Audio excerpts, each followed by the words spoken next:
Well, thanks so much for the kind introduction. These are my disclosures, and I have actually one more disclosure to do is about why I'm giving this talk.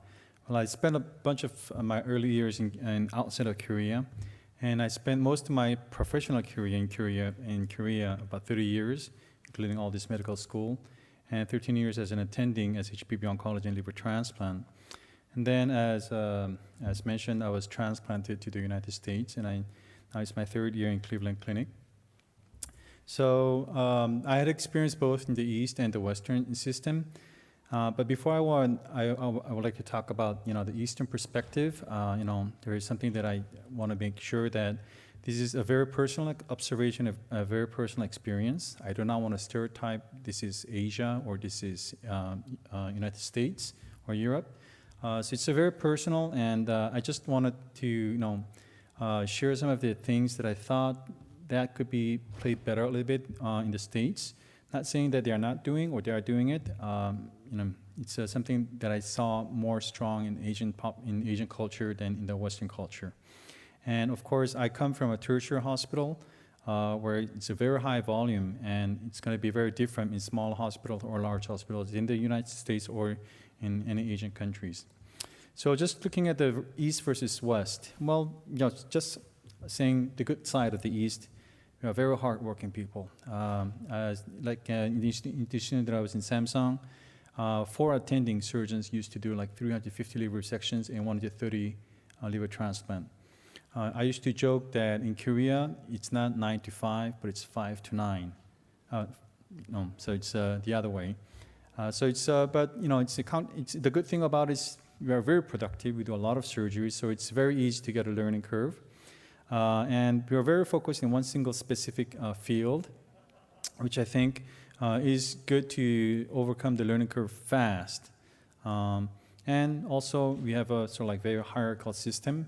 As you've probably noticed, we always bow down to our seniors. And it's a very top-down system, which in a sense is bad, but also it gives a huge amount of efficiency when it's a top-down system.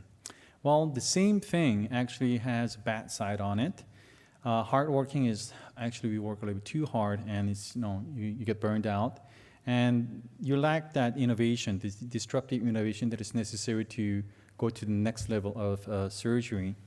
And being dedicated in one specific place actually makes you a very narrow-minded person. You only think about one part of the whole picture, and that can be quite restrictive. And this top-down, which is really efficient actually, but also it's very rigid. There's not a lot of discussion that I see in the American culture about why we did like this. It's like the boss did it, so you just do it. You just repeat what your boss did, and no more discussion. Period. So I think that gives a lot of rigidity to the system that you don't learn as much per case as you can. So we say that in order to be successful, you need to have a horizontal, wide knowledge about a lot of things, but also you have to have good, deep knowledge about one specific thing. And I think the Western culture is more fit for knowing a lot of wide things. I was quite surprised to learn how many MBA, MDs there are within the American, within the hospital. In Korea, let's say you barely meet one MBA with an MD degree out of like 200-300 surgeons, which is very different. But I think East is more focused in one little specific. And I think it would be best to blend both of these cultures to have maximum efficiency. So some of the things that I would like to discuss about is some of the developing cultures, trying to dive deep in one thing. I would say the Eastern culture is more likely we have a very strong surgical discipline. It's like, professor, can I try to do this? Usually the answer is, wait, you're not ready for it. You know the steps. So I don't know if you guys like Kill Bill. It's one of my favorite movies. But here Uma Thurman was like, teach me how to do Kung Fu, teach me how to fight. He says, okay, how much do you learn? Have you learned? Well, I know how to fight. And then she attacks him. And she's in a lot of pain. And he makes him go from the basics for a very, very long time. So Asian population overall is very harsh in their trainees. It's a long observation period rather than being on hands-on very early on. And once they are in hands-on, they have a very high expectation. They expect the trainees to be quite proficient in a lot of things, which I think, in a sense, is a little bit overburdening them. But I think, I like this verse: suffering produces perseverance, perseverance, character, and character, hope. And as Yushin and Kill Bill, Uma Thurman, she went through all of that, and she finally became a very good fighter. So I think a lot of that pain that takes to long time to observe the harsh training, the Asian population actually, it turns out, to a lot of competent surgeons, which I'm not saying that American trainees are very laid back, but I think there is less of a push to the trainees to undergo a harsh training program compared to the Asian population, which I think by pushing them, by having a little bit higher expectation to our trainees, would actually be quite beneficial to the system. The bad thing about the Asian system is that you stay in the green or blue field for about 5 years, and you barely, by the time you graduate and you go out and you're on your own, you're left alone to do a black diamond. Whereas in the American system, it's like you move off the ladder a little bit faster. But again, you don't want to go on a very difficult slope before you're ready. So I think it has to be a good balance about trying to teach them the basics, strong, well, but again, moving up the ladder fast. Another thing that I observe quite often, you probably also did observe that a lot in a lot of international conferences, is Asians are very, very obsessed about details of surgery. I think it's very important, especially in the field where a lot of detailed procedures is very crucial in the outcome of the patient. And I love the Devils in the Details program in SAGES. I think it's a very important aspect, and especially high-end surgery. This is one of the things that I really experienced a lot in Asia. We have a lot of small group workshops that used to go on. Like the top two are the ones that we did in Korea, and laparoscopy liver surgery study group actually was found by Professor Han, who's the chairman right now. And this was in our early years when I was first learning how to do the laparoscopy liver resection.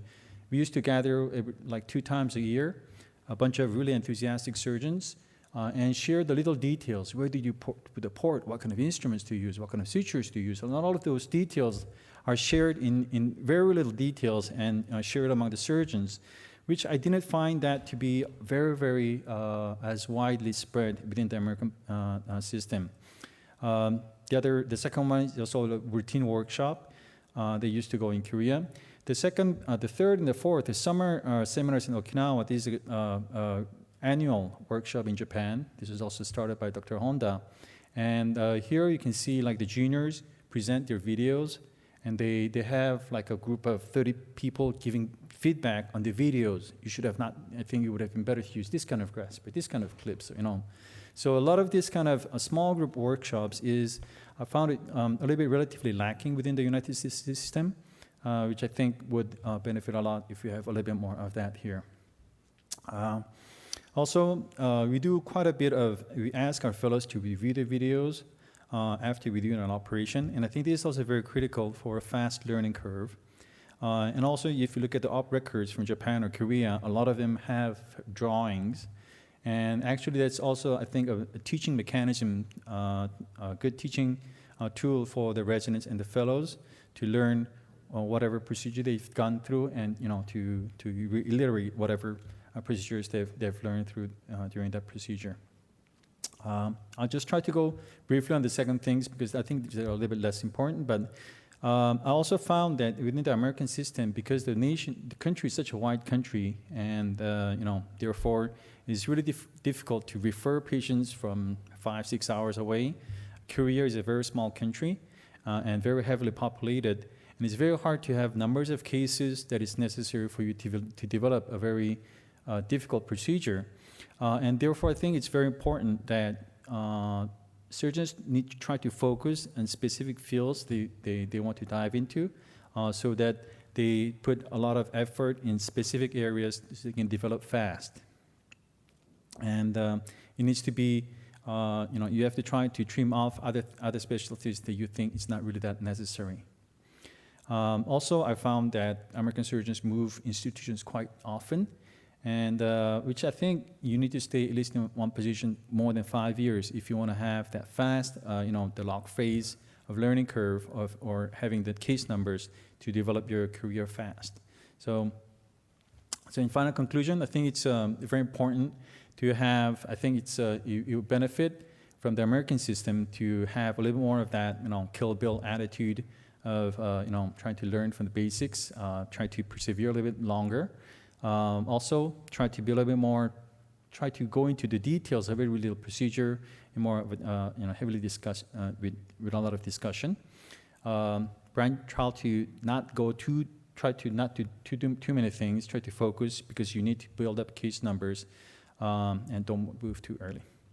And I would like to invite you all to, well, we were supposed to have a hands-on workshop this Aegis. Apparently, it was canceled because of the Delta virus, and we'll be having it on March in Denver. And this is one of the things that I think it's going to be very interactive, learning the little techniques, as Martinez said, not tricks, but techniques about a proper liver resection in a minimally invasive approach. Thank you.